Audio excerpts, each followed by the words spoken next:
Hi viewers, welcome to my channel. ఈరోజు మనం share market గురించి తెలుసుకుందాం. ఈరోజు షేర్ మార్కెట్ చాలా ఫాస్ట్గా పరుగులు పడుతుంది.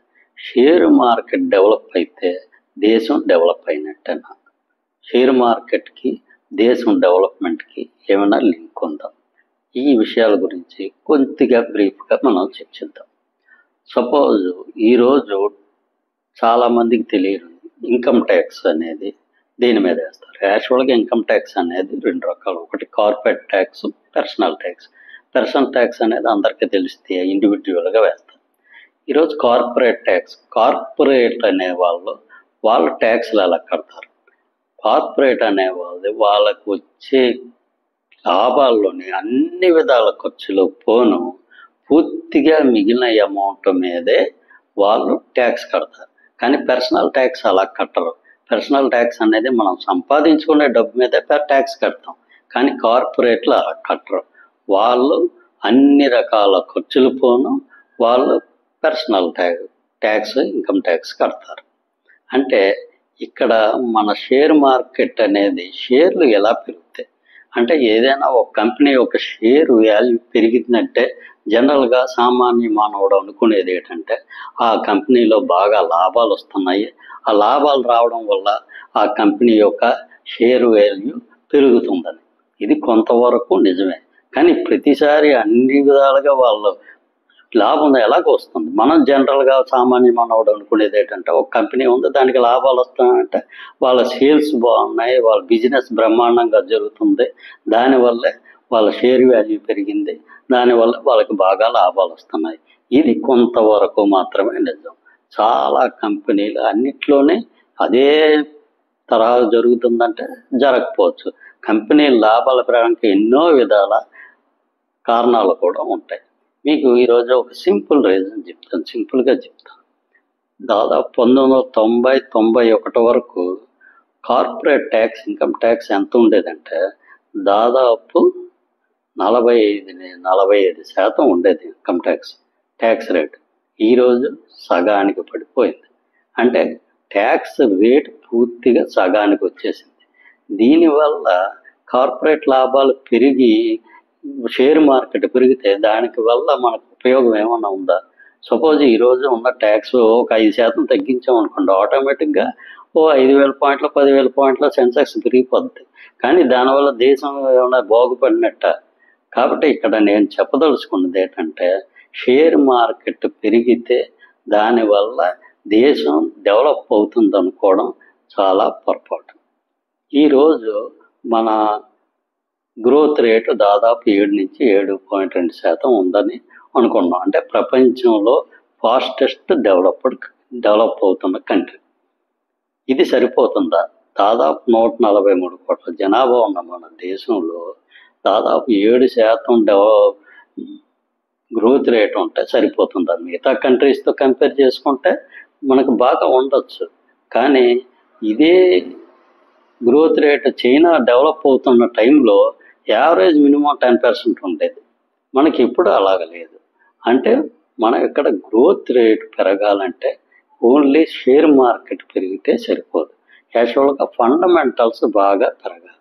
ఇక్కడ ఉద్యోగాలు ఈరోజు మనం ఏదైనా ఒక కంపెనీ పెట్టాలంటే సపోజ్ గవర్నమెంట్ ఉంది, ఉద్యోగాలని డెవలప్ చేయాలి, ఉద్యోగాలు సృష్టించబడాలి. ఉద్యోగాలు సృష్టించబడాలంటే జనరల్గా మనకు కావాల్సింది ఏంటి? జనరల్గా ప్రభుత్వాలు చేసేది ఏంటి? ఏదో ఇన్వెస్ట్మెంట్ చేసిన వాళ్ళని పిలిచి వాళ్ళకి కావాల్సిన రాయితీలు ఇస్తాము, మీరు ఏదో ఒక ఇండస్ట్రీ పెట్టండి, ఇండస్ట్రీ పెడితే చాలు మీకు ఆటోమేటిక్గా మీకు కావాల్సిన రాయితీలు ఇస్తాం కాబట్టి కొంత ఎంప్లాయ్మెంట్ జనరేషన్ జరుగుతుంది అని. కానీ ఇక్కడ మనది యాక్చువల్గా పెద్ద మార్కెట్, 140 కోట్ల పైన జనాభా, ఇంతకన్నా పెద్ద మార్కెట్ ఏముంటుంది? మనకి ఇక్కడ కావాల్సింది ఏంటంటే డిమాండ్ పెడితే ఆటోమేటిక్గా ఏ రాయితీలు ఇవ్వాల్సిన అవసరం లేదు. ఎవరైనా వచ్చి ఇక్కడ ఇండస్ట్రీ పెడతారు. ఆ డిమాండ్ వస్తువులకి డిమాండ్ పెరిగేటట్టు మనం చేయగలగాలి. ఆ డిమాండ్ ఎలా పెరగాలనేది ప్రభుత్వాలు ఆలోచించాలి. అంతే తప్ప ఇండస్ట్రీలు పెడితే డిమాండ్ రాదు. ఈరోజు దాదాపు ఒక 4-5 సంవత్సరాల క్రితం అనుకో ఇంకా కార్పొరేట్ ట్యాక్స్ పూర్తిగా చాలా వరకు తగ్గించారు. దానివల్ల గత 5 సంవత్సరాల్లో మనం దాదాపు 8 లక్షల కోట్ల రూపాయలు కార్పొరేట్లకు సేవ్ అయింది. దానివల్ల ప్రభుత్వాలు చెప్పేది ఏంటంటే వాళ్ళకి డబ్బులు సేవ్ అయితే వాళ్ళ ఇండస్ట్రీలు పడతారు, దానివల్ల ఉద్యోగాల సృష్టి జరుగుద్దని.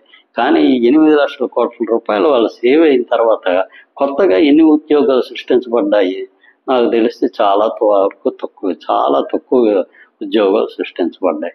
అంటే ఇక్కడ డిమాండ్కి ఇక్కడ వాళ్ళ ఇండస్ట్రీ పెట్టడానికి రాయితీలు ఇవ్వడానికి మేము ఎన్ని రాయితీలు ఇచ్చినా డిమాండ్ లేనప్పుడు వాళ్ళ ఇండస్ట్రీ పెట్టరు. మన డిమాండ్ ఉండేటప్పుడు మనం రాయితీలు ఇవ్వకపోయినా వాళ్ళు ఇండస్ట్రీ వచ్చి పెడతారు. అంటే ఆ డిమాండ్ సృష్టి అనేది మనం చేయగలగాలి. అది ఎలా చేయగలగాలనేది మనం ఈరోజు ఆలోచించగలిగితే మనం బాగా ముందు డెవలప్ అవడానికి అవకాశం ఉంటుంది. అంతేగాని షేర్ మార్కెట్ పెరిగింది కదా మన ఇండియా డెవలప్ అయిపోతుంది అనుకుంటే అది చాలా పొరపాటు. ఈరోజు స్టాక్ మార్కెట్లు పెరగడానికి ఇంకొక ఇంపార్టెంట్ అయిన కారణం ఏంటంటే ప్రజల దగ్గర కొన్ని ఫైనాన్షియల్ ఇన్స్టిట్యూషన్ల దగ్గర చాలా వరకు డబ్బులు పోగుపడిపోయి ఉన్నాయి. సపోజ్ ఎల్ఐసి ఉంది, ఎల్ఐసి దగ్గర కొన్ని వేల కోట్ల రూపాయలు ఫండ్స్ ఉన్నాయి. వాటన్నిటినీ వాళ్ళు ఖాళీగా అలా పెట్టుకోలేరు. సంథింగ్ ఏదో చోట వాటిని ఇన్వెస్ట్ చేయాలి. బ్యాంకులు ఇన్వెస్ట్ చేస్తే, ఫిక్స్డ్ డిపాజిట్లు ఇన్వెస్ట్ చేస్తే చాలా తక్కువ ఇంట్రెస్ట్ వస్తుంది. కాబట్టి వాళ్ళు మ్యాక్సిమం స్టాక్ మార్కెట్లో పెట్టడానికే చూస్తారు. వాళ్ళ దగ్గర డబ్బులు ఎక్కువైపోతున్నప్పుడు ఏం చేస్తారు, ఏదో స్టేజ్లో స్టాక్ మార్కెట్లో పెట్టాలి. అలాగే మరి కొన్ని ఫైనాన్షియల్ ఇన్స్టిట్యూషన్లు, ఈ మ్యూచువల్ ఫండ్స్, వీటన్నిటిలో ఈ మధ్య డబ్బులు విపరీతంగా వచ్చి పడిపోతున్నాయి. ఆ డబ్బులు మూటల మీద డబ్బుల మీద కూర్చున్న వాళ్ళు ఏం చేస్తారు, ఎక్కడో దగ్గర ఇన్వెస్ట్ చేయాలి. ఆ ఇన్వెస్ట్ చేయడానికి వాళ్ళందరికీ కనిపించేది ఏంటంటే స్టాక్ మార్కెట్. వీళ్ళందరి దగ్గర డబ్బులు ఉండడం వల్ల వాళ్ళు స్టాక్ మార్కెట్లో పెట్టుబడులు పెట్టి ఆటోమేటిక్గా వాళ్ళు స్టాక్ మార్కెట్లో పెట్టుబడులు పెట్టడం వల్ల కొంతవరకు ఆ స్టాక్ యాక్చువల్ వాల్యుయేషన్ కన్నా ఎక్కువ షేర్ వాల్యూకి అవి అమ్ముడుపోతున్నాయి. ఈ విధంగా కూడా కొంతవరకు స్టాక్ మార్కెట్ పెరగడానికి అవకాశం ఉంది. అంతేగాని స్టాక్ మార్కెట్ పెరిగిందంటే ఇండియా విపరీతంగా డెవలప్ అయిపోతుంది అనేది మాత్రం పూర్తిగా అవ్వదు. కొంతవరకు డెవలప్ అవుతుంది, అంతేగాని స్టాక్ మార్కెట్కి భారతదేశం డెవలప్మెంట్కి ఏ విధమైన సంబంధము ఉండదు.